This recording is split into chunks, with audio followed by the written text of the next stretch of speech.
Magandang buhay mga bata! Tara, samahan ninyo akong matuto kasama si Teacher Aika, your online teacher. Please don't forget to subscribe, like, share, and hit the notification bell for more videos. Thank you! Matatag Curriculum, Filipino, Grade 4, Quarter 2, Aralin 6. Ang ating paksa ngayong araw ay tungkol sa tekstong naratibo, kwentong bayan. Muli, ako si Teacher Aika, ang inyong online teacher. Simulan na natin! Mga kasanayan sa pakikinig at pagbasa. Mga kasanayang pagtanggap. Nakatutugon ng maayos sa pinatnubayang pagbabasa at pag-iisip. Nauunawaan ang tekstong naratibo, kwentong bayan. A. Naibibigay ang sariling palagay batay sa pamagat at mga pangyayari sa kwento. B. Nasusuri ang layo ng teksto. C. Naisasaayos ang mga larawan batay sa wastong pagkakasunod-sunod ng mga pangyayari sa kwento. D. Naibibigay ang kahulugan sa kilos o pahayag ng tauhan.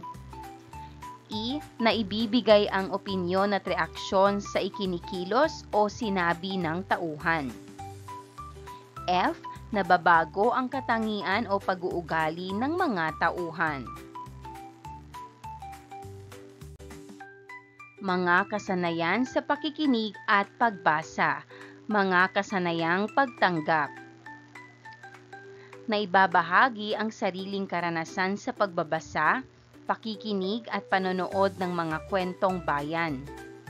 Nagagamit ang salitang may denotasyong kahulugan sa pagbuo ng pangungusap. A. Panandang konteksto. Mga kasanayan sa panonood at presentasyon na ilalarawan ang ipinahihiwatig na kahulugan ng mga elementong biswal gaya ng linya, hugis, kulay, espasyo, pag-aanyo at direksyon na nasa tekstong namasid o napanood. Mga kasanayan sa pagsasalita at pagsulat, mga kasanayang produktibo. Nagagamit ang mga bahagi ng pananalita sa pagpapahayag. Mga aspekto ng pandiwa. Natutukoy ang mga salitang nagsasaad ng kilos na tapos na o katatapos na ginamit sa kwento. Nasusuri ang kayarian ng mga pandiwang tapos na o katatapos. Nakabubuo ng mga pandiwang perpektibo o katatapos mula sa naibigay na salitang ugat o anyong pawatas. At nagagamit ang mga pandiwang pangnagdaan o perpektibo sa pagbuo ng mga pangungusap at sa pagkukwento. Mga nilalaman, tekstong naratibo, kwentong bayan, ang mahiwagang singsing. Mga katangian ng kwentong bayan, at paggamit ng mga bahagi ng pandiwang perpektibo sa pagpapahayag. Unang araw. Magkaroon muna tayo ng isang maikling balik-aral. Itaas ang sagot. Ipasagot ang mga tanong, isusulat ng mga mag-aaral ang kanilang sagot sa isang placard. Maaaring isahan, dalawahan o tatluhan ang pagsagot. A. Ano ang pangkalahatang tawag sa mga tekstong nagsasalaysay tulad ng anekdota? Ang sagot, naratibo.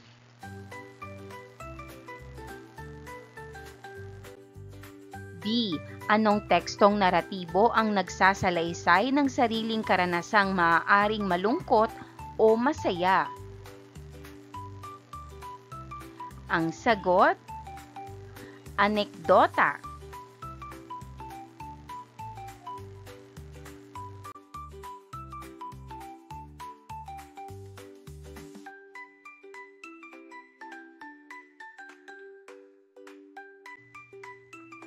Anong teksto ang may layuning maglahad?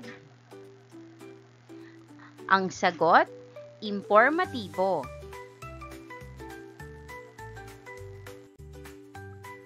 Ano-ano ang mga bahagi ng isang tekstong pasalaysay? Ang sagot, simula, gitna at wakas.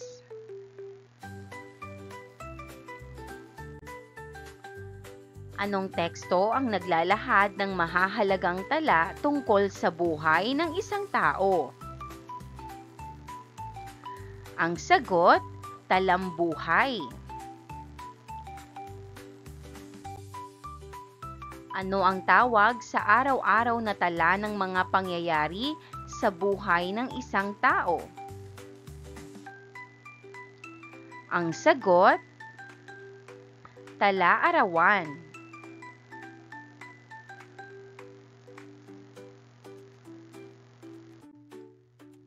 Paano mo maibabahagi ang iyong karanasan o karanasan ng ibang tao? Ang sagot, ikuwento o isalaysay.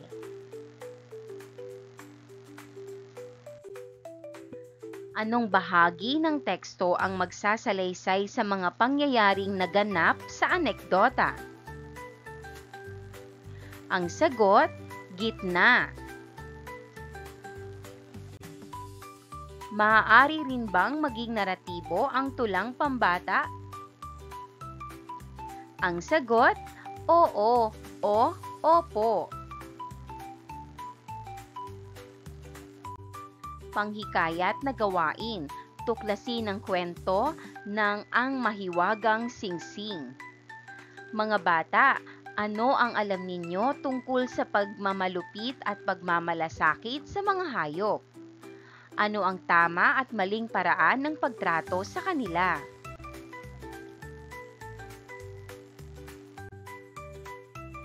Kwentong bayan, ang mahiwagang singsing.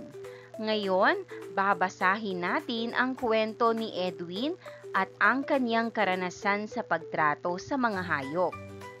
Isip-isip muna, paano tinrato ni Edwin ang mga hayop? Ano ang naging bunga nito sa kanyang pamilya? Ayon sa pamagat, ano kaya ang mahiwagang singsing? May naiisip ba kayong kasagutan? Karanasan sa kwento. Naranasan nyo na bang makinig, magbasa o manood ng isang kwento? Ano ang pinakapaborito mong kwento? At bakit mo ito nagustuhan?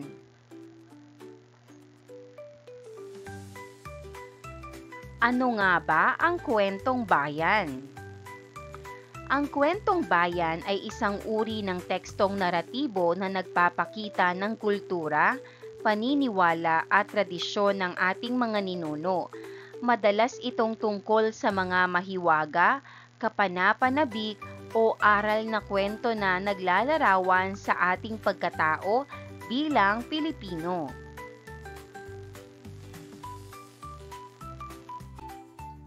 Aksyon agad. Sa hudyat na aksyon, agad na isakilos ang mga salita o lipon ng mga salitang may salungguhit. Una, hinaplos-haplos ni Eva ang kaniyang kamay na naipit.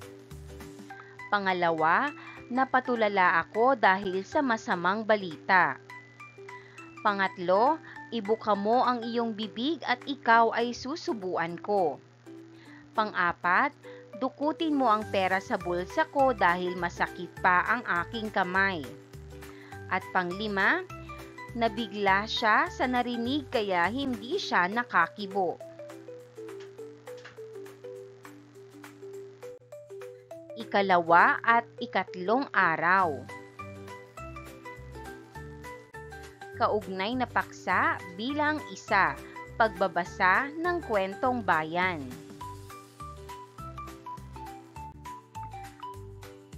Ang mahiwagang singsing. Ito ay isang kwentong bayan at ang author ay anonymous. Ulila na sa ama si Edwin. Hikahos ang buhay nilang mag-ina pagkat wala namang pera at pag-aaring naiwan sa kanila ang yumaong ama. Malaki ang pagnanais nilang mag-ina na makaahon sa kahirapan. Ibig nilang magsimula ng negosyo, ngunit saan sila kukuha ng puhunan? Tanong: ano sa palagay ninyo ang gagawin ng mag-ina upang magkaroon sila ng puhunan sa pagnenegosyo?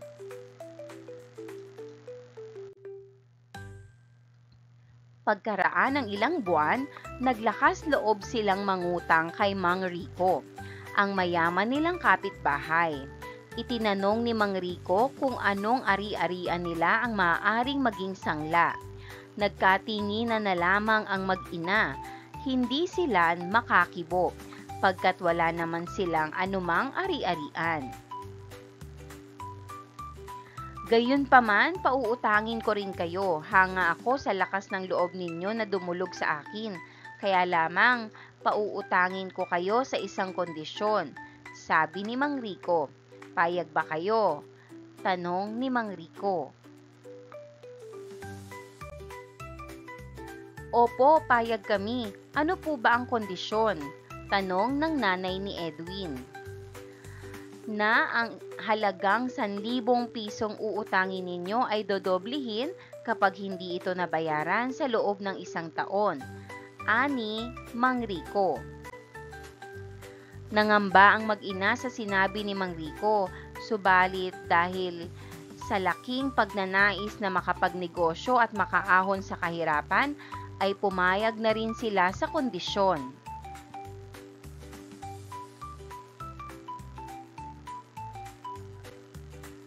Ano kaya ang ginawa ng mag-ina upang magkaroon ng pagkakakitaan at mabayaran ang kanilang utang?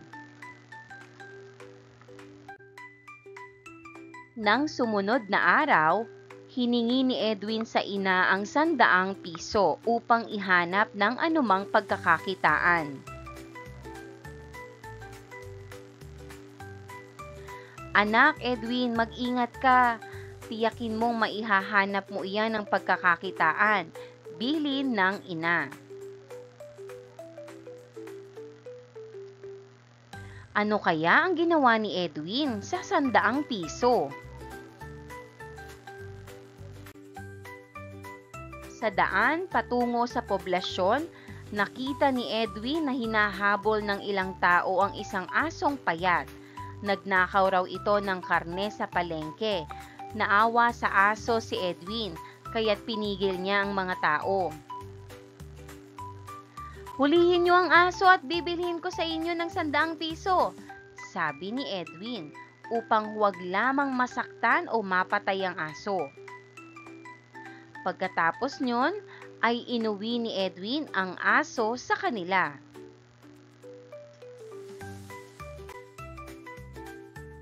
Nang makita ng ina ang aso, nagtanong siya, Edwin, ano ang gagawin mo sa aso?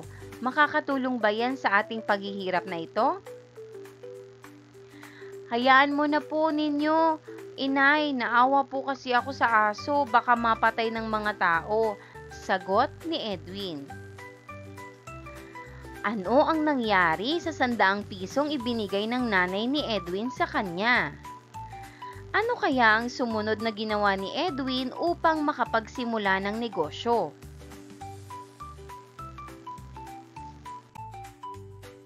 Kinabukasan, humingi na naman si Edwin ng 100 piso. Pumunta siya sa palengke.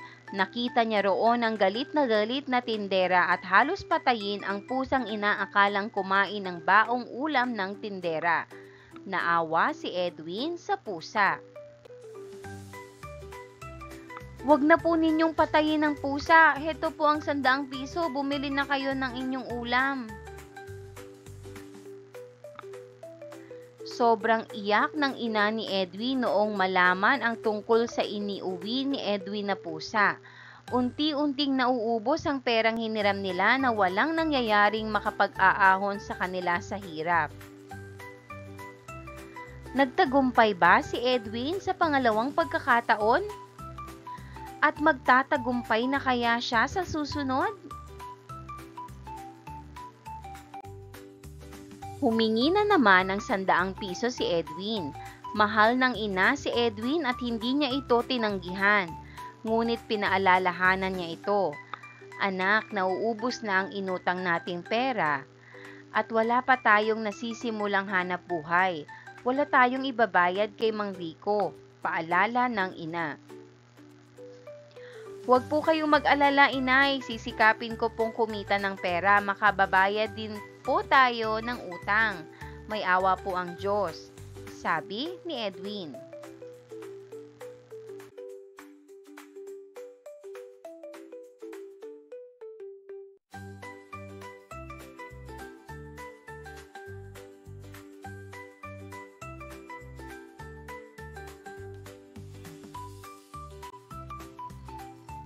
Sa daan, patungo sa palengke, naraanan niya ang ilang lalaki sa may baybay dagat. Binabato ng mga lalaki ang isang ubod ng laking isda. Naawa si Edwin sa isda, kaya nakiusap si Edwin sa mga tao na huwag nang sakta ng isda at babayaran niya ito ng 100 piso. Ano ang nangyari sa pangatlong pagkakataon ni Edwin na maghanap ng negosyo?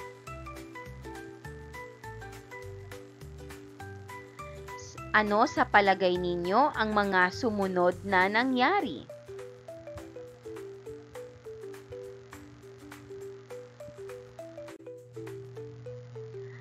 Tuwang-tuwang umalis ang mga lalaki matapos iabot sa kanila ni Edwin ang 100 piso.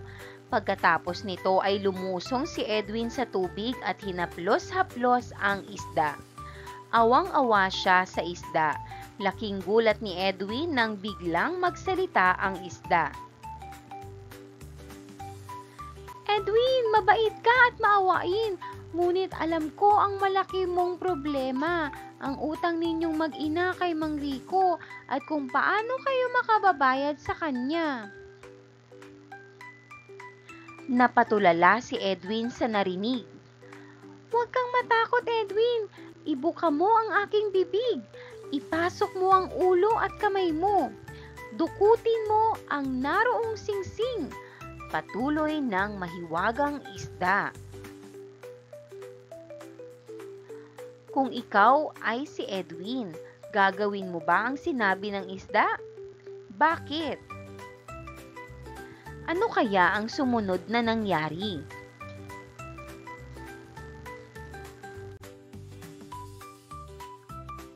Natatakot man ay ginawa rin ni Edwin ang inuutos ng mahiwagang isda. Nakuha nga niya ang singsing. Humiling ka, Edwin, sa singsing! Utos pa ng isda. Totoo kayang maibibigay ng singsing ang anumang kahilingan ni Edwin? Ano sa palagay mo ang unang hiling ni Edwin? Kung ikaw si Edwin, ano ang hihilingin mo? Humiling si Edwin ng maraming pagkain at biglang lumitaw ang marami at ubod ng sasarap na pagkain. Tuwang-tuwang kinain ni Edwin ang mga pagkain. Oh, naniniwala ka na ba, Edwin, sa mahiwagang singsing? Tanong ng isda. Opo, kaibigang isda. Maraming salamat po. Paano ko kayo magagantihan sa ibinigay ninyong mahiwagang singsing? Tanong ni Edwin. Hilingin mo sa mahiwagang singsing na lumaki yung tubig upang ako'y muling makabalik sa laot ng dagat, sabi ng isda. Sinunod ni Edwin ang payo ng isda. Lumaki ang tubig at lumangoy ng papalayo ang isda. Nang hindi na matanaw ni Edwin ang malaking isda, halos patakbo na siyang umuwi upang ibalita sa ina ang magandang nangyari. Kung ikaw si Edwin, paano mo sasabihin sa iyong nanay ang tungkol sa mahiwagang singsing? Ano kaya ang nangyari sa mag-ina simula ng araw na yon at bakit? Humiling ang mag-ina ng pagkain, damit, pera, magandang bahay at sasakyan.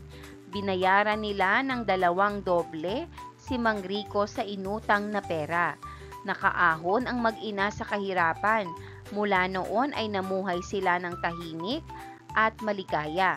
Sa wakas ay lalong maraming tao, hayop, at maging mga puno at halaman ang nabigyan ng tulong ng maawain at matulunging mag-ina, lalo na si Edwin.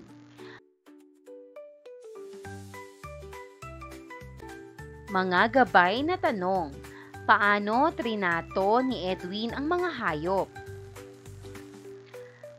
Ang sagot, trinato ni Edwin ang mga hayop ng may awa at malasakit.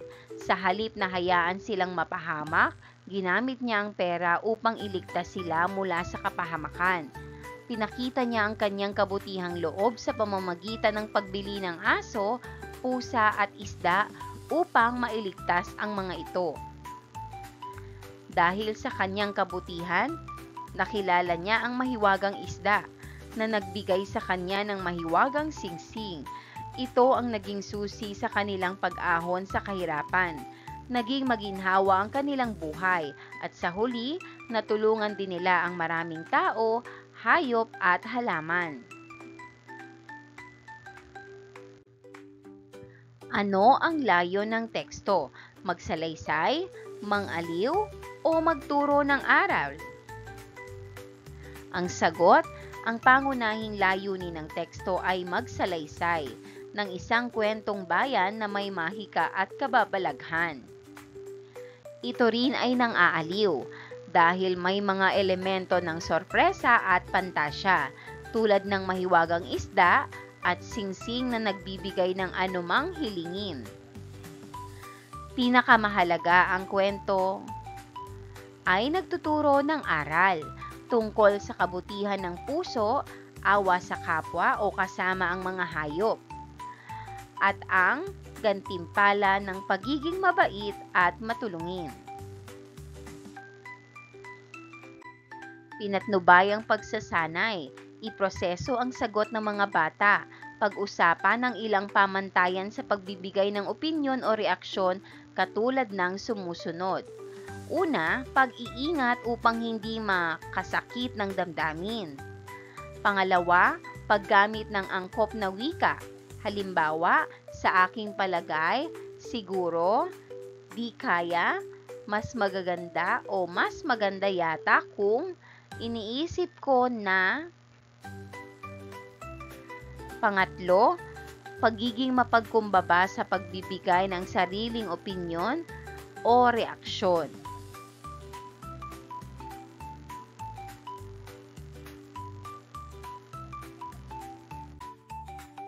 Pinatnubayang pagsasanay. Pag-usapan kung ano-anong pagkakataon ang pinaggagamitan ng pagbibigay ng reaksyon o opinyon.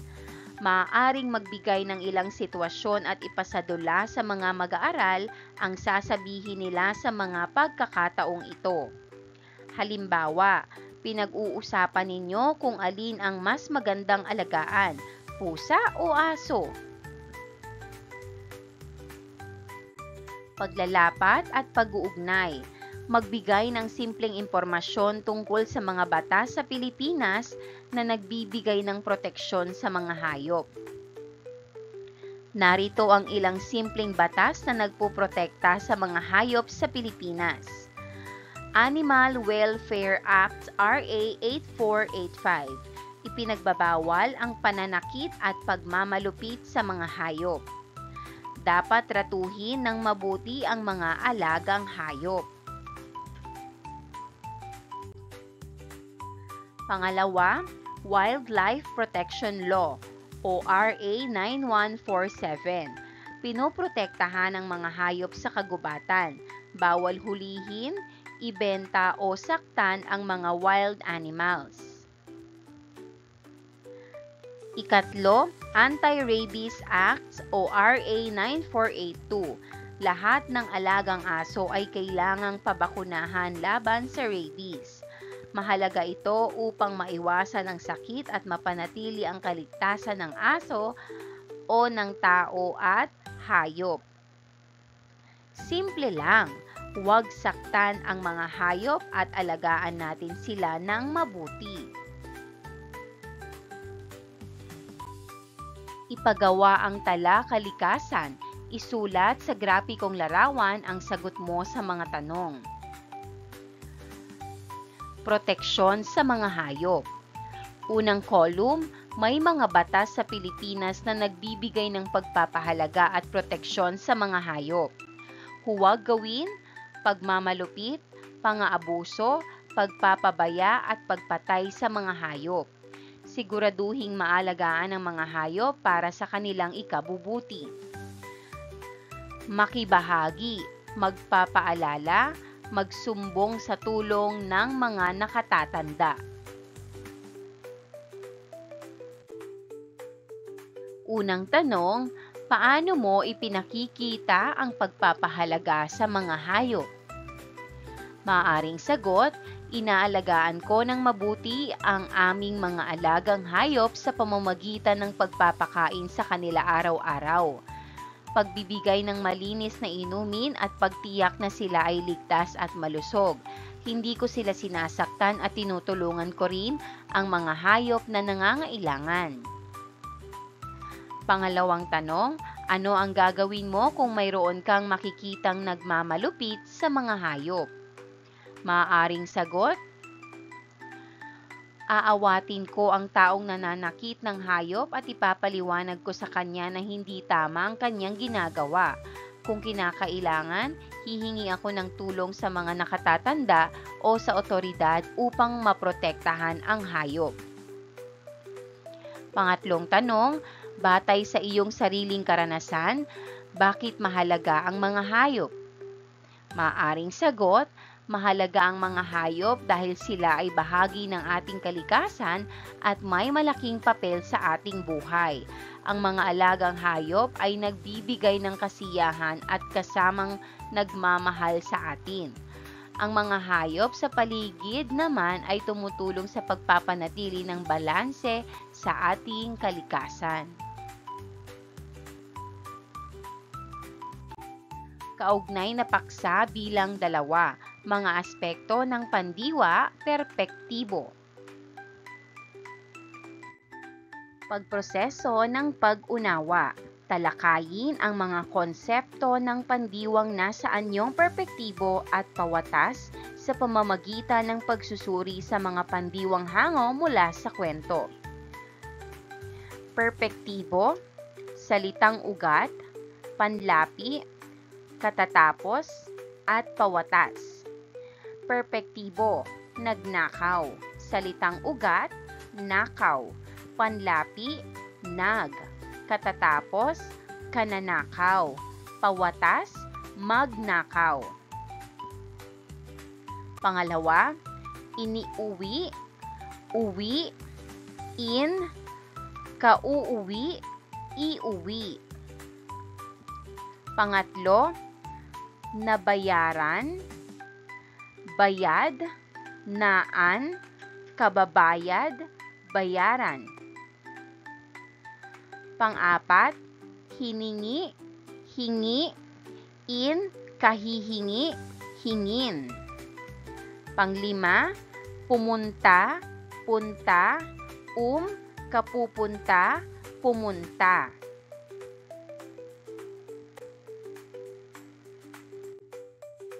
Pagkakaiba ng gamit ng mga pandiwang may nag, na, in, at Ang mga panlaping nag, na, in, at ay ginagamit sa pandiwang perpektibo upang ipakita ang mga kilos na natapos na o naganap na. Narito ang mga pagkakaiba ng gamit ng mga ito.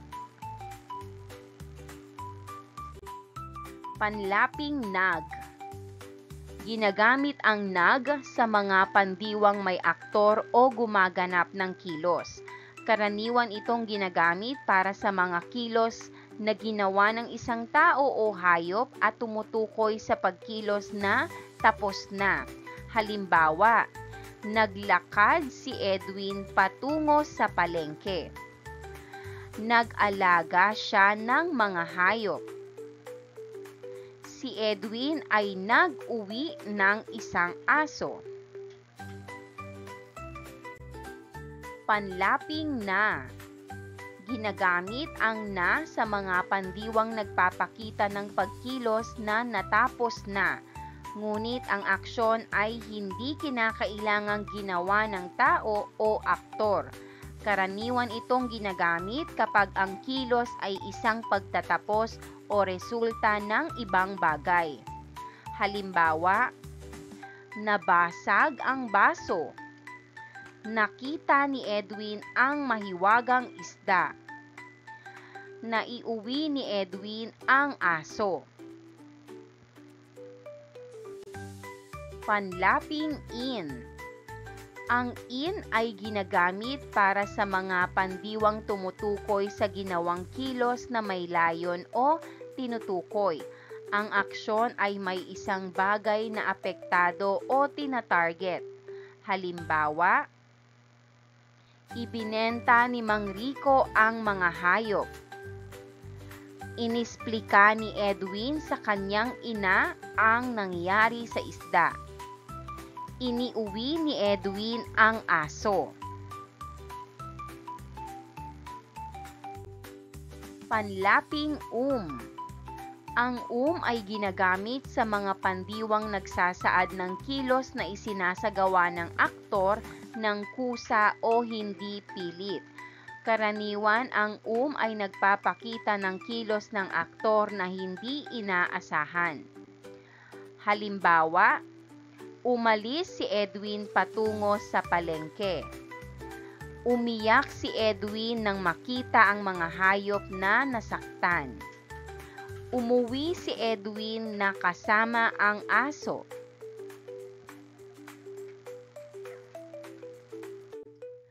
Buod ng pagkakaiba. Nag, ginagamit para sa aktor o gumaganap ng kilos. Na, ginagamit sa kilos na hindi kailangang gawin ng aktor. In, ginagamit sa kilos na may layon o bagay na tinatarget. Ginagamit sa kilos na ginawa ng aktor ng kusa o hindi pinilit o pilit. Ang mga panandang panahon tulad ng kahapon, kanina, noong isang araw, noong Pasko at iba pa ay ginagamit kasabay ng mga pandiwang perpektibo upang tukuyin kung kailan nangyari o natapos ang isang kilos. Halimbawa, kahapon, nag-aral ako ng leksyon kahapon. Kanina, naglinis kami kanina. Noong Pasko, nagbigay kami ng regalo noong Pasko.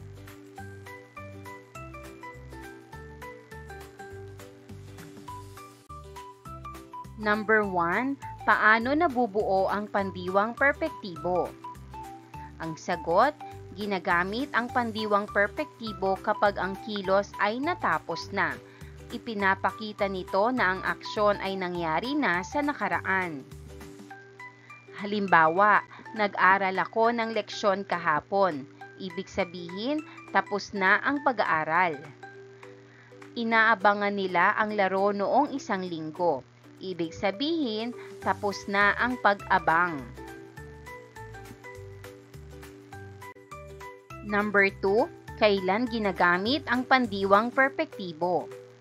Ang sagot, ang pandiwang perpektibo ay nabubuo gamit ang mga panlapi tulad ng nag, in, an, at iba pa. Karaniwan, ipinapakita nito na ang kilos ay tapos na o natapos na. Halimbawa, nag plus linis, naglinis. Plus alis, umalis. In plus ibig, inibig.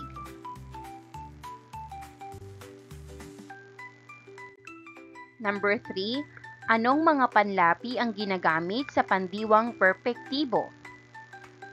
Ang sagot, nag, ginagawa ng aktor o gumaganap ng kilos.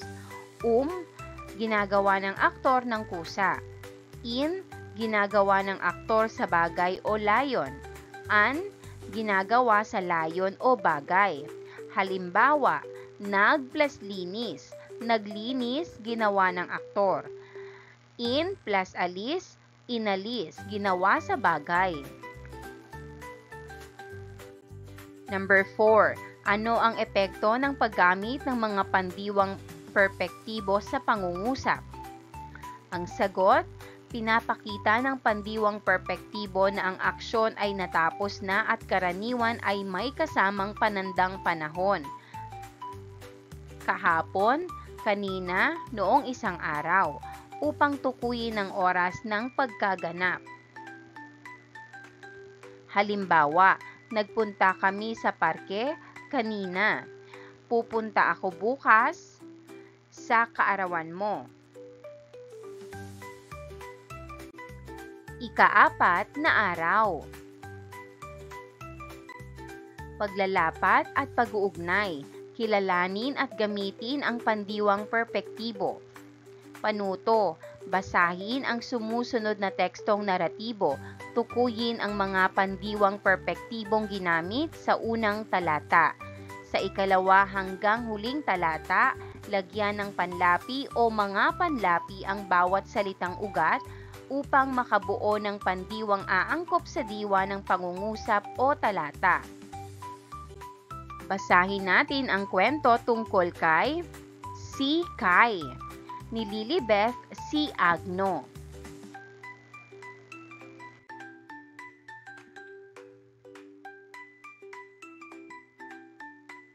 Noong bakasyon, si JC ay nagkaroon ng isang Persian cat.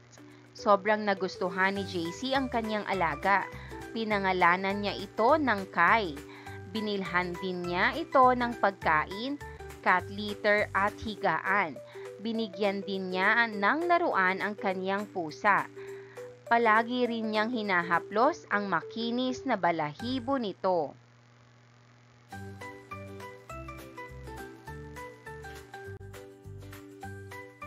Isang araw, hindi agad uwi sa bahay ang pamilya ni JC. Pasyal kasi sila sa malayo. Isip ni JC si Kai at masyado siyang alala. Baka gutom na ngayon si Kai, sabi niya sa kanyang sarili. Gabi na nang dating sila sa bahay. Agad-agad na tawag ni JC si Kai. Ngiyaw naman ng malakas ang kanyang alaga. Halatang gutom na siya. Bigay siya kaagad ni JC ng pagkain at tubig. At kain naman agad ito ni Kai. Narito ang mga sagot. Unang bahagi, mga pandiwang perpektibo sa unang talata. Nagkaroon, nagustuhan, pinangalanan, binilhan, at binigyan. Narito naman ang paglalagay ng panlapi sa iba pang pandiwa.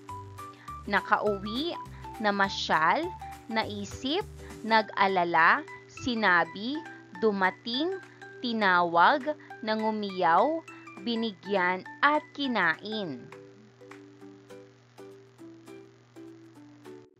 Ngayon naman, basahin natin ang babasahin A.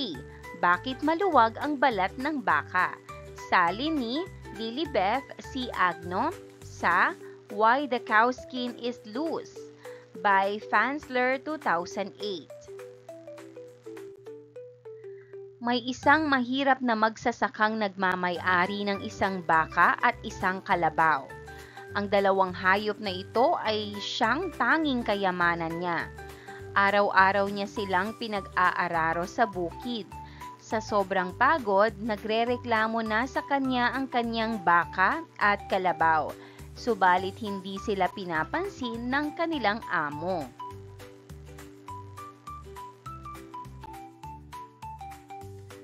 Dahil sawa na sa kanyang buhay, kinausap ni baka si kalabaw isang araw. Tumakas na tayo sa masamang taong ito. Mungkahi niya. Kahit marumi tayo, hindi pa rin niya tayo pinapayagang maligo. Kung dito lang tayo, na magiging pangit tayo at marumi katulad ng mga baboy. Kung tatakas tayo, mag-isa na siyang magtatrabaho at dahil dyan, makagaganti tayo sa kanya. Dali, alis na tayo, dagdag ni Baka.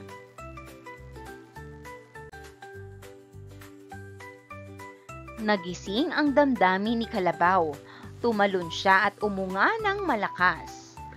Matagal ko na rin pinag-iisipang tumakas tayo, ngunit nag-aalangan ako dahil natatakot ako na baka hindi papayag. Sobrang sama ng trato sa atin ng ating malupit na amo, kaya alam kong kaawaan tayo ng Diyos. Halika, umalis na tayo. Umalis na ang dalawang hayop. Tumakbo sila ng mabilis hanggat kaya nila. Umiwas sila sa mga tao. Nang marating nila ang isang ilog, nagsalita ang Baka. Napakarumi natin, maligo muna tayo bago tayo magpatuloy. Napakalinis at napakalinaw ng tubig, kaya magiging kasindinis tayo nung bago tayo napunta sa ating amo. Mas maganda, tumakbo muna tayo ng konti palayo at baka hinahabol na tayo ng ating amo, sagot ng Kalabaw. Isa pa, masyadong pagod na tayo at sinabi sa akin na masama sa kalusugan ang maligo pag pagod. Huwag mong paniwalaan yan, sabi ni Baka. Napakalaki ng ating mga katawan, kaya huwag tayong matakot sa sakit.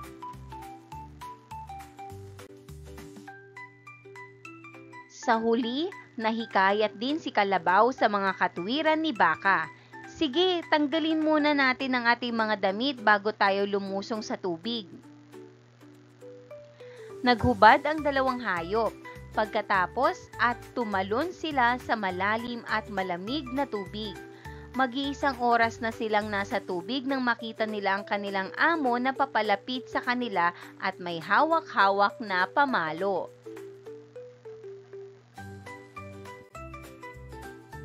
Tumakbo sila patungo sa kanilang mga damit at sa kanilang pagmamadali, nagkapalit sila ng damit. Pagkatapos, agad silang tumakbo palayo sa kanilang amo. Dahil sa sobrang pagod, tumigil na sa paghahabol ang kanilang amo at umuwi ng bigo. Ang magkaibigang Baka at Kalabaw ay nagkahiwalay at dahil dito, hindi na nila nagawang magpalitan ng damit. At dahil mas malaki si Kalabaw, ang balat sa leeg ng Baka ay naging maluwag. Mula noon, naging masikip na rin ang balat ni Kalabaw. Dumako na tayo sa babasahin B, ang alamat ng Baka at Kalabaw.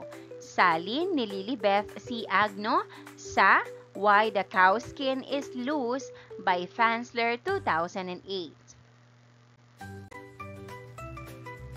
Noong unang panahon, sina Baka at Kalabaw ay binigyan ni Bathala ng tungkuling tumulong sa pagsasaka sa bukid. Masipag sila at hindi umaayaw sa kanilang trabaho, kahit mahirap ito. Isang gabi, napansin ni Baka at Kalabaw na sila lamang ang pagod na pagod sa buong araw. Samantalang ang ibang hayop ay walang ginagawa kundi maglaro o kumain lang. Dahil dito, nagpasya silang magpahinga sa susunod na araw at pumunta sa ilog upang maligo. Tinanggal ni Baka at Kalabaw ang kanilang mga balat at lumusong na sa ilog upang maligo. Nang magising ang magsasaka, hinanap niya ang dalawa at natagpuan niya silang naliligo sa ilog. Nagmamadaling nagsuot ng balat sina Baka at Kalabaw at hindi na malayang nagkapalit sila ng suot.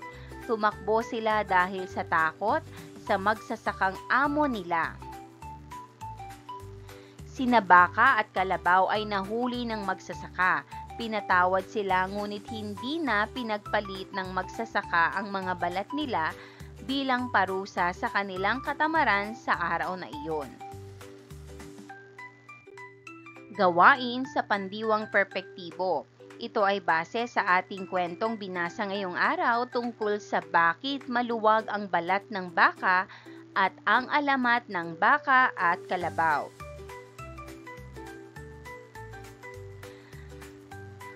Salungguhitan ang lahat ng pandiwang perpektibo sa akda. Magkwento ng tugtungan. Siguraduhing lahat ay may pagkakataon. Gamitin ang pandiwang perpektibo sa pagsasalaysay. Ano ang natutuhan mo sa kwento? At alin sa dalawang bersyon ang mas gusto mo? Bakit? Pabaong kaalaman, bintana ng pag-unawa. Gawain, bumuo ng mga konseptong natutunan sa mga nagdaang araw. Isulat ang mga sagot sa mga kwadro. Unang kolum, mga uri ng naratibo. Anekdota, tulang pambata, kwentong bayan. Kwentong bayan, mga layunin, mang-aliw, magbigay aral, mga halimbawa, ang mahiwagang singsing, sinabaka at kalabaw. Pandiwang perpektibo, tapos na, maaaring katatapos, ginagamitan ng mga panlaping nag, in, ginagamit sa pagsasalaysay ng kwento. Pagninilay sa pagkatuto, ipabuo ang talaan. Ano ang iyong naranasan? Ano ang iyong naramdaman? At ano ang iyong gagawin? Pagsusulit, isulat sapat lang ang T kung ang pangungusap ay tama. Isulat naman ang M kung ang pangungusap ay mali. Number 1. Ang mga pangyayari sa kwentong bayan ay nangyari sa tunay na buhay. Ang sagot, letter M, mali. Number 2. Ang isang kwentong bayan ay nagpasalin-salin sa iba't ibang henerasyon sa pamamagitan ng bibig. Ang sagot, T, tama. Number 3. Ang kwentong bayan ay isang halimbawa ng tekstong impormatibo. Ang sagot, M, mali. Number 4, ang talambuhay ay isang halimbawa ng kwentong bayan. Ang sagot, M, mali. At number 5, ang kwentong bayan ay may layuning magbigay aliw. Ang sagot, T, tama. Kumpletuhin ang talaan. Sagutan natin. Naglinis, linis, kalilinis, maglinis. Pangalawa, pinunasan, punas, in at an, pinupunasan, punasan. Pangatlo, nabantayan, bantay, na at an, kababantay, bantayan. Inayos, ayos, in, kaaayos, ayusin. Panghuli, kumain, kain, kakain, kumain. Basahin ang talata. Bilugan ang mga pandiwang perpektibong ginamit sa una at huling talata. Sa ikalawang talata, lagyan ng panlapi ang mga salitang ugat sa loob ng panaklong upang mabuo ang diwa ng talata. Ang kwento ay tungkol sa si Roland at ang mga kuneho. Noong ika-9 na kaarawan ni Roland, niregaluhan siya ng kaniyang nanay ng mag-asawang kuneho. Kinaumagahan, ang kaniyang tatay ay gumawa ng bahay ng mga kuneho. Tuwang-tuwa si Roland. Matagal na niya kasing gustong magkaroon ng alagang kuneho. Sa sumunod na araw, Patlang linis na ni Roland ang lugar sa kanilang bakuran kung saan ilalagay ang mga kuneho. Pagkatapos ay agad siyang patlang, tanim ng kangkong sa kanilang bakuran upang mayroon silang pagkain.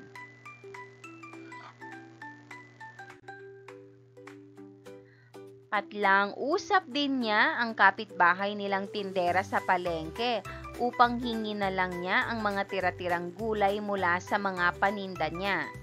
Patlang bisita rin niya ang mga kuneho upang masiguradong ligtas ang mga ito. Madaling patlang laki ang mga kuneho ni Roland.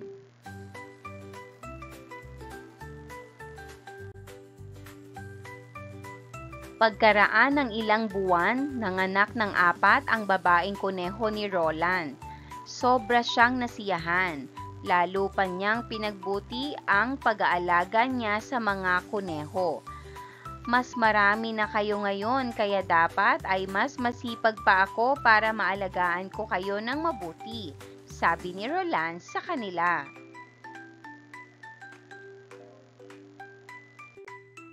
Narito ang mga kasagutan. Nilinis, nagtanim, nakipag-usap, binisita at lumaki. Gawaing pantahanan o takdang aralin, panonood ng kwentong bayan.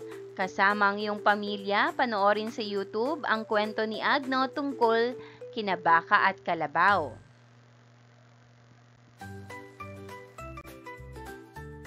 Sagutin ang mga sumusunod na tanong. Una, naniniwala ka ba sa kwentong napanood mo tungkol kina Baka at Kalabaw? Pangalawa, bakit kaya nagkaroon ng ganitong mga kwento? At pangatlo, bakit kaya magkakaiba ang mga salaysay tungkol sa balat ni Baka at Kalabaw? Ibahagi ang iyong sagot sa klase.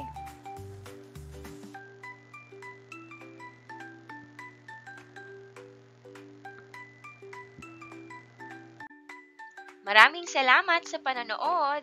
Huwag kalimutang i-like at mag-subscribe para sa higit pang educational content. I-click ang bell icon para ma-update ka sa ating mga bagong video. Salamat!